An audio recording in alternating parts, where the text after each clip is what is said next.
Hi everyone, welcome to the Quipster Film Review Podcast. My name is Vince Leo. I'm the author of the film review website Quipster.net.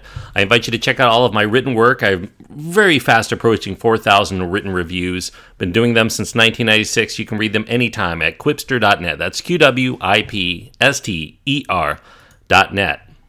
I'm recording this as we're fast approaching. Actually, we're really one day away at the time of this recording from the Academy Awards this year, and one of the nominees for Best Actress happens to be Isabelle Huppert this year, and actually has kind of an outsider's chance to steal it away from the likes of Emma Stone and Natalie Portman. But she has a starring role in this film called Elle. It's a drama/thriller. It's R-rated because of violence that involves a sexual assault, disturbing sexual content, some grisly images, brief graphic nudity and language, and it runs 2 hours and 10 minutes.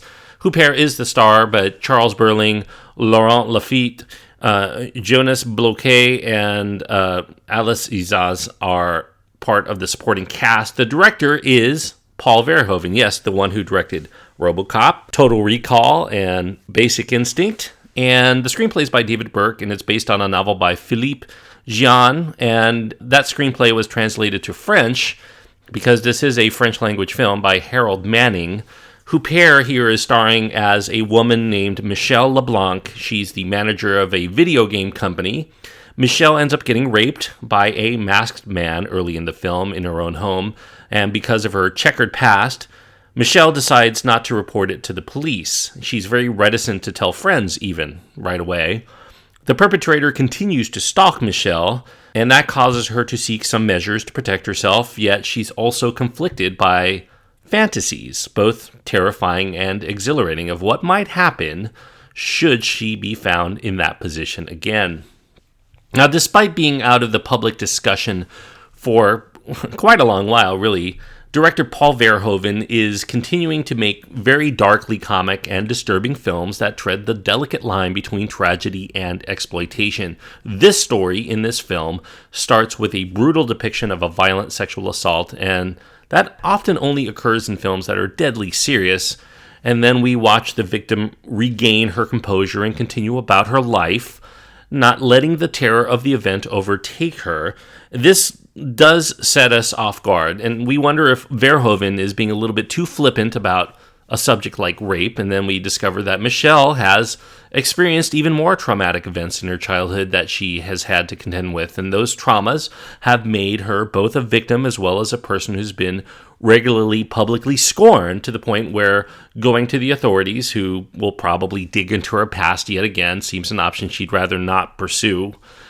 Elle, as a film, it's been adapted into English by David Burke from this 2012 French novel by Philippe Gian called O. Subsequently, it was translated into the French language, as I mentioned, by Harold Manning. It had been originally meant to be an English language production, but the director, Verhoeven, couldn't envision any American actress giving the part their all in the manner French actress Isabelle Huppert would, so he had the screenplay retranslated and set in France. It's not easy to label this film into a comfortable genre. It sometimes plays for dramatic effect, and other times comedic, and other times as a thriller. It occasionally dabbles into all three at the same scene, really. Huppert, for her part in this film, as I mentioned, receives her first Academy Award nomination in her highly esteemed 40-year career for this particular role. Now, despite Elle beginning with rape and returning to deal with the aftermath, this story does not dwell on it entirely. Michelle also contends with such things as her wayward son and his battle axe of a pregnant girlfriend, this panther of a mother in a relationship with a local playboy, Michelle's dealings with the young man at work while she's trying to produce a graphically violent, sexually violent even, video game, as well as her on and off affair with the husband of one of her best friends. Also, the film deals with her difficulties with her childhood trauma with her father and her subsequent crush on the younger married man next door. However, the rape does spring its ugly head up time and again, especially as Michelle begins to get further disturbing messages from the perpetrator, who seems to be persistently monitoring her activities, perhaps hoping for a repeat assault. As far as who the perpetrator is, it's kind of a mystery. So that's another genre this crosses into. It could be any of the men that she knows in her life, or maybe it could even be a complete stranger in Michelle who sets about buying home protection is intrigued to figure out what's going on before it happens again. Now, as a mystery, it's pretty loose hanging in its way. Red herrings are bound in the screenplay, but Verhoeven doesn't really put a great deal of emphasis on trying to mask the culprit so that we have a shocking reveal later. To Verhoeven's credit, the identity of the rapist is not really that important to the film, as it is this character study of Michelle's reaction to it directly, as well as how it governs how Michelle behaves in other facets of her dysfunctional life. This is more of a psychological portrait of a woman who has been dealing with trauma all of her life, more so than it is a revenge thriller, though it is fascinating to watch as Michelle struggles between her own fears as well as her perverse desires to take control of her situation and become the predator instead. Now, if you've been anxious for Paul Verhoeven to return to making sexy and sordid and provocative films again, I think you're going to get your wish with Elle, even though some viewers are going to find the treatment of rape within the construct of a mostly entertaining film to be a bit distasteful, as given it plays into some of the black comedy aspects, including the main character's own sexual intrigue in the dangerous play. That aspect of a woman asserting control and how it unnerves the men around her is perhaps the most revelatory aspect of Elle.